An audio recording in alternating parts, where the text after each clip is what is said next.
अस्सलाम वालेकुम नाजरीन, एंटीक पाकिस्तान में आप सबको खुश आमदीद। नाजरीन, आज की वीडियो में आपको सैर करवाऊँगा हुंजा वैली के एक मशहूर मरूफ और एक अजीम किले की कि जिसका नाम बल्तित फ़ोर्ट है। नाजरीन, ये किला तारीख़ के लिहाज से बहुत ही अहम है और इस किले की ख़ास बात यह है कि नाजरीन इस किले का जो डिज़ाइन था इसको इस तरह से बनाया गया था कि एक तो ये अर्थक्वेक प्रूफ भी है कि ये इस पर जो ज़लज़ला है वो भी असर नहीं करता, और जो बैरूनी हमलावर इस किले पर कई दफ़ा उन्होंने हमला भी किया लेकिन इस किले को फ़तह नहीं कर सके। उसकी वजह ये थी नाज़रीन कि ये किला एक पहाड़ की चोटी पर बनाया गया और ये किला एक ऐसा किला है कि जो आज तक जो जिसको शिकस्त देने का जिसका भी ख्वाब था वो अपने इस ख्वाब को शर्मिंदा तंबीर ना कर सका। तो आए आज की वीडियो में आपको सैर करवाता हूँ इस अजीम किले की। लेकिन उससे पहले अगर अभी तक आपने मेरा चैनल एंटीक पाकिस्तान सब्सक्राइब नहीं किया है तो काइंडली उसे लाइक भी कीजिए, सब्सक्राइब भी कीजिए और बेल आइकन को भी प्रेस कीजिए ताकि आपको मेरी इस तरह की हर नई इंटरेस्टिंग आने वाली वीडियो की अपडेट मिल सके।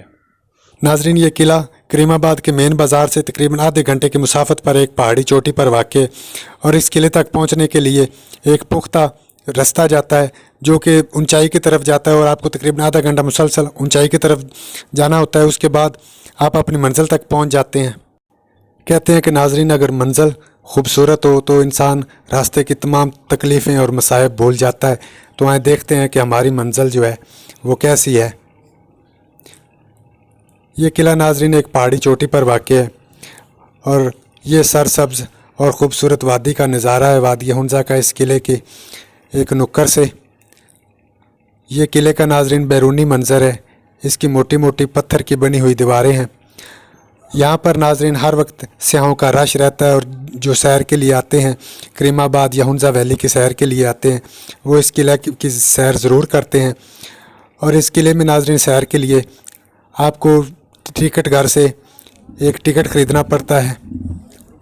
ये नाजरीन इसका टिकट है जो कि बहुत कॉस्टली है, तकरीबन 600 रुपये का ये पर हेड ये टिकट है इसके विज़िट का।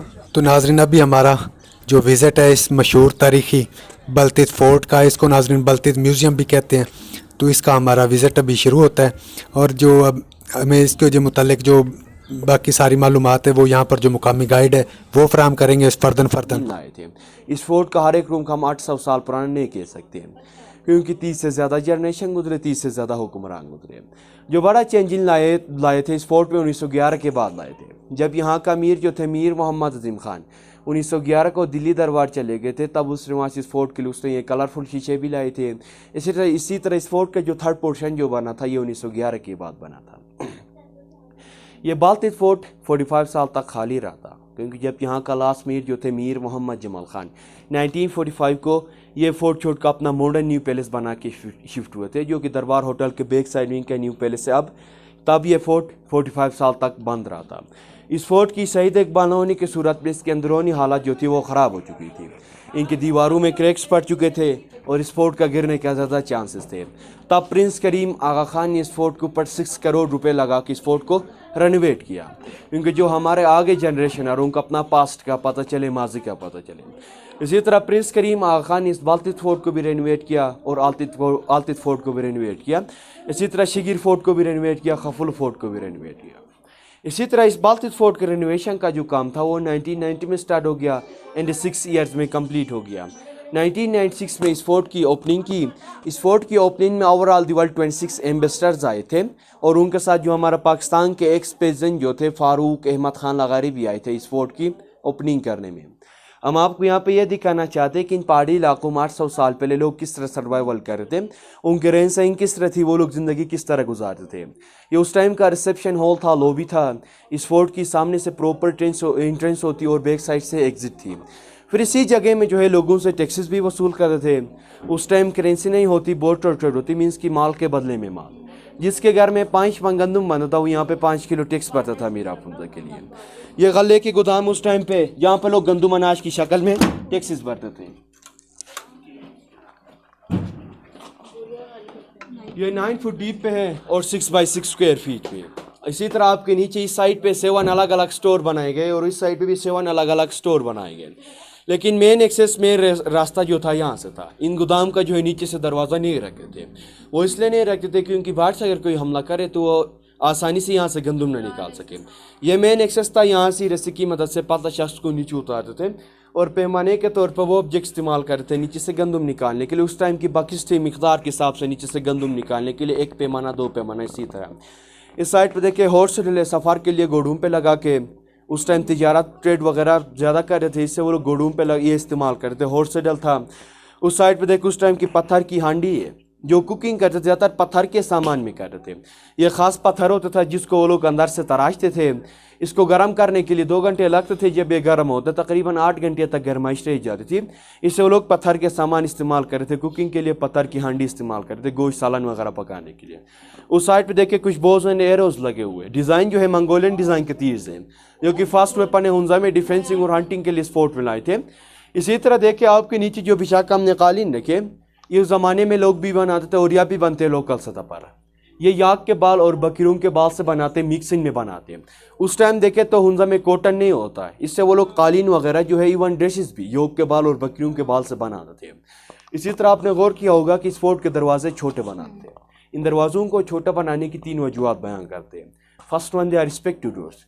एहतरामन तौर पे दरवाजे इस्तेमाल होते थे, झुक के अंदर आना होता था, इनको रिस्पेक्टिव डोर्स कहते थे। सेकंड जो है डिफेंसिव डोर्स कहते थे, दुश्मन को रोकने में आसानी होती थी। बाहर से अगर कोई दुश्मन हमला करे तो वो 20 की 20 एक ही टाइम इंटर ना हो सके, इनको डिफेंसिव डोर्स भी कहते थे। थर्ड वन जो है टेम्परेचर के लिहाज से छोटा बनाते हैं। उनजाब भी सर्दी इलाका, उस टाइम भी सर्दी ज़्यादा होती है, जिससे वो लोग की छत को भी लो बनाते और इन दरवाज़ों को भी छोटा बनाते थे क्योंकि हवा जो आसानी से इंटर ना हो सके। इसी तरह अब हम नेक्स्ट रूम की तरफ जाएंगे। जो नेक्स्ट रूम है कैद खाना, जेल का रूम है, जहाँ पर लोगों को कैद करके रखते थे। वहाँ पे आयरन ग्रिल्स हमने आपके आसानी के लिए लगाए। उस टाइम रस्सी की मदद से कैदियों को नीचे उतारते थे और मैक्सिमम 3 to 4 डेज तक यहाँ पर कैद करके रखते थे। उस टाइम देखे तो हुंजा में क्राइम नहीं होते और अभी क्राइम नहीं होते। जो बादशाह के साथ बगावत करते तो यहाँ पर कैद करके रखते। बगावत की हम बात करें तो उस टाइम सिल्क महंगा होता था, चाइना से सिल्क लाते थे। अगर उसको कोई चुराता उसको यहाँ पे मैक्सिमम 3 to 4 डेज तक कैद करके रखते थे, फिर फर्दर उनमें पनिशमेंट होती है। इसी तरह जो जंगे कैदी होते हैं उनको चाइना काशकार की तरफ ले जाके गुलामों की शक्ल में फरोग देते हैं। नेक्स्ट रूम की तरफ जाएंगे। एक ही रूम में हिस्ट्री बयान करना मेरे लिए मुश्किल है, मैं हर एक रूम के बारे में मैं आपको हिस्ट्री बताऊंगा। So thank you for listening me. अगर आपका कोई सवाल है तो हम रुकेंगे यहाँ पे, नहीं है तो हम आगे बढ़ेंगे।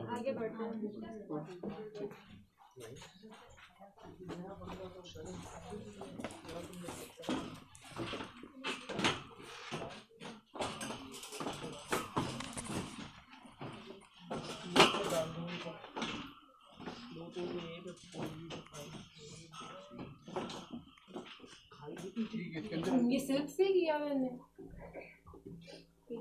चाइना से जो सिल्क इंपोर्ट करते हैं। आप भी ठीक है, ये भी ठीक है, इंपोर्ट भी होता है same to same. Well basically ये रूम जो था उस टाइम का गार्ड रूम था। इन हॉल में संतरे बैठे थे और इस फोर्ट का निगरानी कर रहे थे। इसी तरह देखे दीवार में जो खाली जगह जो रखे, यहाँ पे एरोस को रखे थे और इस साइड पे बोस को हैंग्स करके रखते थे, तीर और कमान। बेसिकली रूम जो था गार्ड रूम था उस दौर का। इस साइड हमने कुछ ओल्ड डिज़ाइन के ड्रेसेस रखे। ये जो फर्स्ट ड्रेस ये चाइनीज़ की तरफ से गिफ्ट हुए थे मीर अफरोज़ा के लिए, क्योंकि हमारा करीबी जो है चाइनीज़ का बॉर्डर टच होता है। उस टाइम के लोग तिजारत ट्रेड वगैरह चाइनीज़ के साथ ज़्यादा करते थे। ये बनारसी कपड़ा यहाँ पे मीर अफरोज़ा शादियों में पहन के जाते, ये वो ड्रेस थे। उस टाइम देखे तो महंगा कपड़ा था। सेंटर में जो है फीमेल ड्रेसेस है जो कुछ ज़माने के लोग भी बनाते थे और यह भी बनते लोकल सतह पर। इनको खुले इसलिए बनाते थे क्योंकि उस टाइम हुंजा में सर्दी ज़्यादा होती थी। वो लोग अपने ड्रेसेस जो है कम्बल के तौर पे भी इस्तेमाल करते थे, वो लोग खुले ड्रेसेस रखते थे। इसी तरह जो नीचे बूट बनाते वो लोग मारखोर के चमड़े से बनाते, क्योंकि जो मारखोर का चमड़ा हो तो वो गर्म होता है इसलिए। इसी तरह एंड में जो ड्रेसेस है इनके ऊपर जो डिज़ाइन है कश्मीरी डिज़ाइन के ड्रेसेस है जो कि कश्मीर की तरफ से गिफ्ट हुए थे।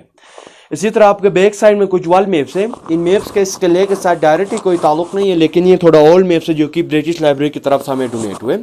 इस साइड पे जो फर्स्ट मैप है 13th सेंचुरी का मैप है जो कि लातिनी ज़बान में लिखा है। सेंटर 1550 मीन्स 15th सेंचुरी का मैप है जो कि फ्रेंच लैंग्वेज में लिखा है। बोथ आर वर्ल्ड में first one 13th century and center 15th century. Last में एंट्रेंस में जो मैप है इसको हम the great game of map भी कहते हैं, क्योंकि इंडियंस का बनाया हुआ मैप है। इन्होंने सेंटर में एक रेड लाइन शो किया, उस रेड लाइन से नीचे इलाका जो था उस टाइम ब्रिटिश इंटर हुए थे और ऊपर इलाका जो था उसमें रशियंस इंटर हुए थे, इससे हम इसको the great game of map भी कहते हैं। नेक्स्ट रूम की तरफ जाएंगे। अपना सर का ख्याल रखिए क्योंकि फोर्ट का सबसे छोटा दरवाज़ा आगे, अपना सर के साथ अपना कमर का भी ख्याल रखिए, ठीक है। वेल बेसिकली ये रूम जो था उस टाइम का सिक्रेसी प्लेनिंग हॉल था, ऐवान मजलिस शूरा इस्तेमाल करते रूम को। बेसिकली उस दौर की मीटिंग रूम थी। मीर अफरोज़ा के ख़ास मेहमान इस रूम में आते थे और वो लोग अहम मौजू पर यहाँ पे मीटिंग कर रहे थे। इस रूम को विंटर रूम भी इस्तेमाल कर रहे थे और समर रूम भी इस्तेमाल करते थे।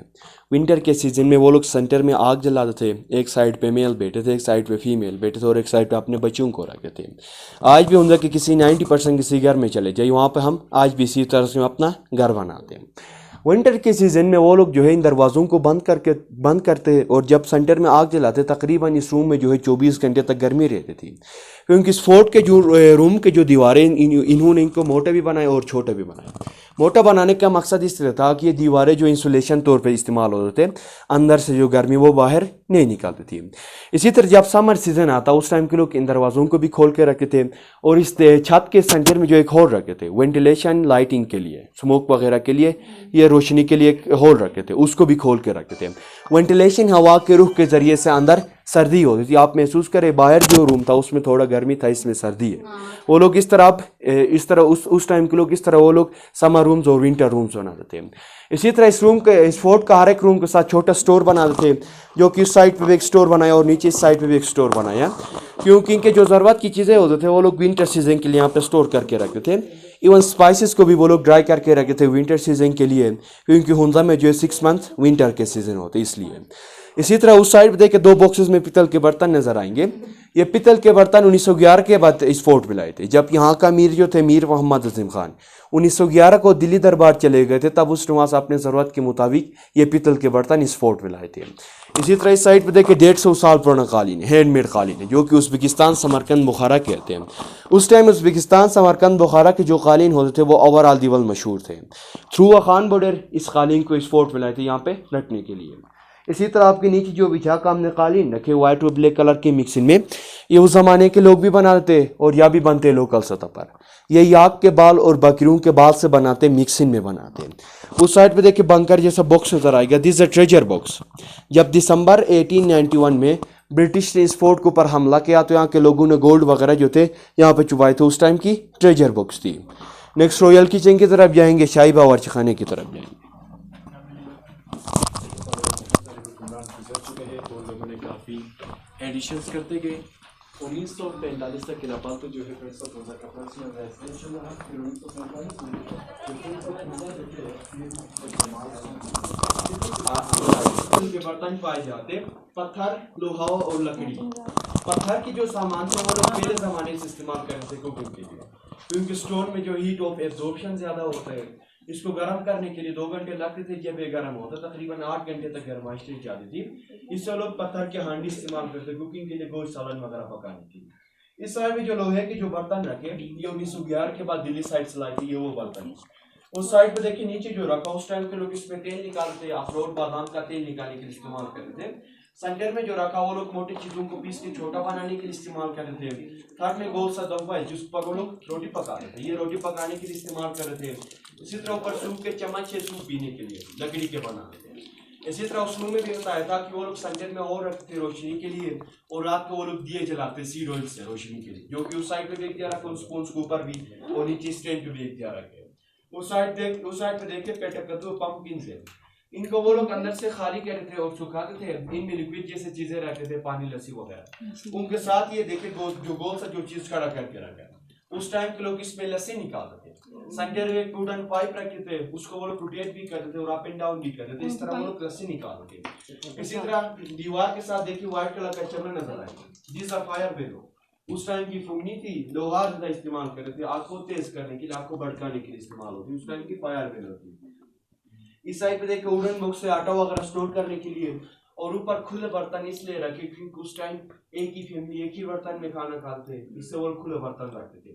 इसी तरह सबसे इंटरेस्टिंग आज किचन में देखिए फर्स्ट जो वुडन बॉक्स लकड़ी का, दिस अ माउस पेपर। इस किचन में जो चूहे होते थे वो लोग इस डब्बे में पकड़ते की चूहेदानी थी, माउस पेपर। इस किचन का जो छत है ये 800 साल पुराना है। आप देखिए इसके नीचे ब्लैक कलर के तख्ते बने, लेयर्स बने।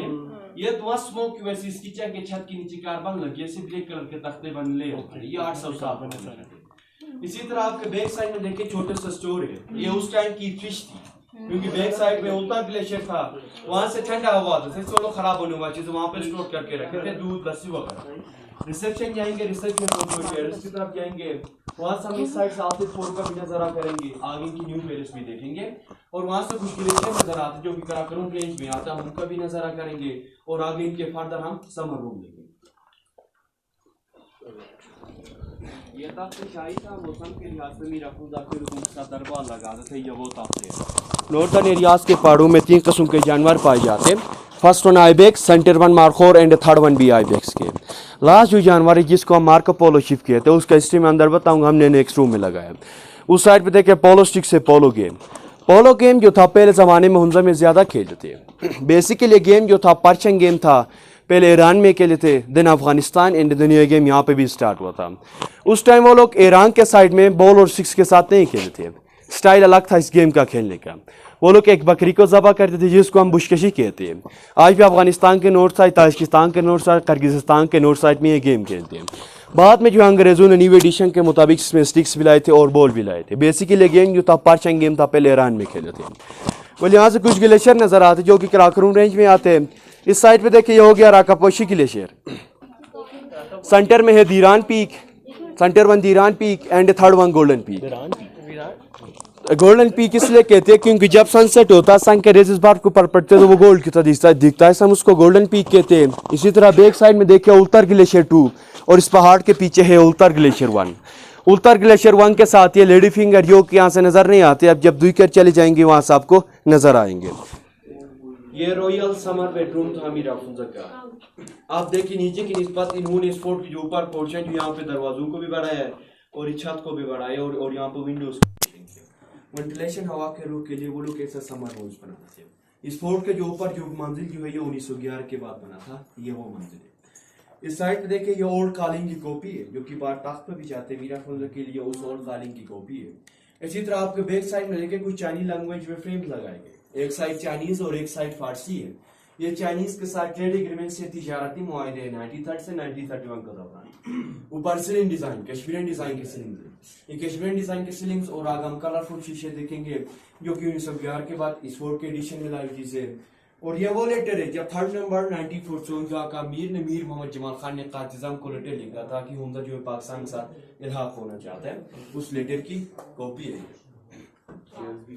ये समर बेलकोनी थी, मौसम के लिहाज से मीर अफरोज़ा यहाँ पे आते थे और सारा वादी का नजारा करते थे। ये जो समर बेलकोनी बना था ये ब्रिटिश के पीरियड में बना था, 1950 से 1930 के पीरियड में ब्रिटिश ने समर सैलून को बनाया था। ये फर्नीचर जो है ब्रिटिश अपने साथ आए थे दिसंबर 1891 और इनकी कवरेज हमने बाद में चाहिए। ये दिसंबर 1891 में ब्रिटिश अपने साथ आए थे। उनके साथ एक टेलीफोन भी लाए थे 1930 की टेलीफोन जो कि ब्रिटिश अपने साथ अपने लोगों के साथ रब्ता रखने के लिए लाए थे। फर्स्ट में देखिए मीर मोहम्मद जमाल खान की पिक्चर है, उसके साथ जो छोटा बच्चा जो है आप हमारा करण पीर है, ये 1950 की पिक्चर है जो कि मीर गजनफर अली खान जो कि 90s की उम्र में अभी भी नीचे न्यू पैलेस पे है, करंट पे। सेंटर में किलातित पे लिया है मीर मोहम्मद जमाल खान की पिक्चर है, उसके साथ उसकी अहलिया उसकी वाइफ की पिक्चर है, लास्ट में उसकी सिस्टर की पिक्चर है जिसके पैर के जैसे आखिर में भी पिक्चर बनाए। इसका जो शादी हुई थी वो सामने नगेर वैली में हुई थी, 2006 में इसकी वफात हो चुकी है 98 को उम्र। फर्स्ट में देखिए मीर मोहम्मद जमाल खान की पिक्चर है जो कि चाइनीज प्रेसिडेंट चुंगांग के साथ कराकरम हाईवे बनाने का एग्रीमेंट चल रहा था, 1960 की यह पिक्चर है। इस साइड में कुछ शहजाद बायूं की पिक्चर है, सेंटर में देखिए 1950 की पिक्चर है। बाहर में जो तख्त का साइड दिखाया था लोग इस तरह दरबार लगाते मीर अफरोज़ा के साथ, ये उस साइड की ये पिक्चर है। इसी तरह इस साइड में कुछ शहजाद बायूं की पिक्चर्स है। एंड में देखिए दिल्ली दरबार की पिक्चर है 1911।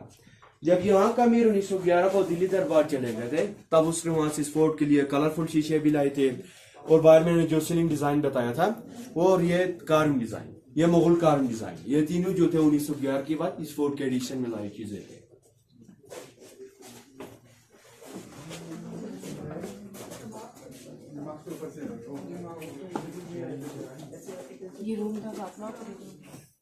ये रॉयल विंटर बेडरूम था मीर अफरोज़ा का।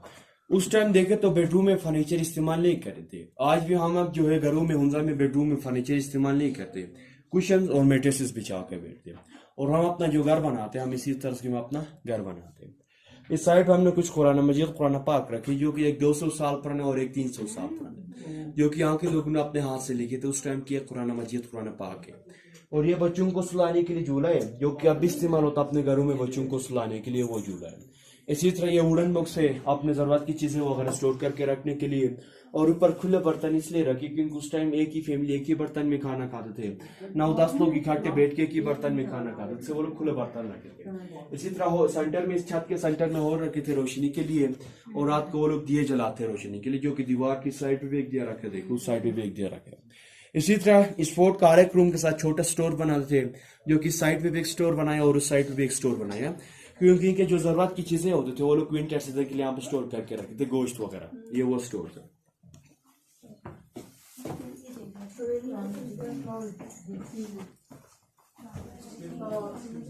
वेल ये समर हॉल था, इंडोर्स प्रोग्राम्स, तकरीबात, इवेंट्स वगैरह वो लोग मौसम के लिहाज से इस हॉल में मनाते थे, शादियाँ वगैरह। ये ऊपर से उस टाइम में खाली थी, वेंटिलेशन हवा के रुख के लिए खुला रखे थे।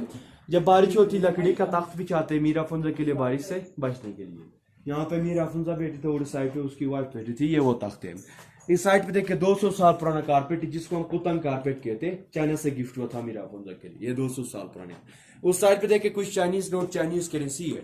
ये नोट जो है 1920 में फर्स्ट टाइम चाइनीज ने ये पेपर इंट्रोड्यूस किया था और 3 साल तक यहाँ पे भी चले थे, 1920 से 1920 तक हुंजा और चाइनीज के दरमियान। उस साइड पे देखिए कुछ हमारा ओल्ड म्यूजिकल इंस्ट्रूमेंट्स है जो कि अब भी इस्तेमाल होता है अपने घरों में बजाने के लिए, शादियों में बजाने के लिए, कुछ हमारा ओल्ड म्यूजिकल इंस्ट्रूमेंट्स है। और उस साइड पे ये वो कलरफुल शीशे जो कि 1911 के बाद इस फोर्ट बनाए थे, ये वो कलरफुल शीशे। और ये रशियंस गन्स है, ये 200 साल पुराने गन्स है, रशियन अपने साथ लाए थे डिफेंसिंग और हंटिंग के लिए। इनको पोडर्स गन्स कहते थे, सामने से बारूद भरते और पीछे से आग जलाते थे।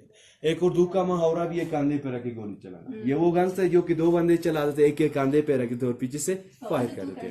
वेल हमारा टूर यहीं तक था, सुनने का बहुत बहुत शुक्रिया, थैंक यू। अब हम आगे से एग्जिट लेंगे, उस टाइम भी ये दरवाजा इस्तेमाल कर रहे थे, हंगामी सूरत में एग्जिट लेंगे।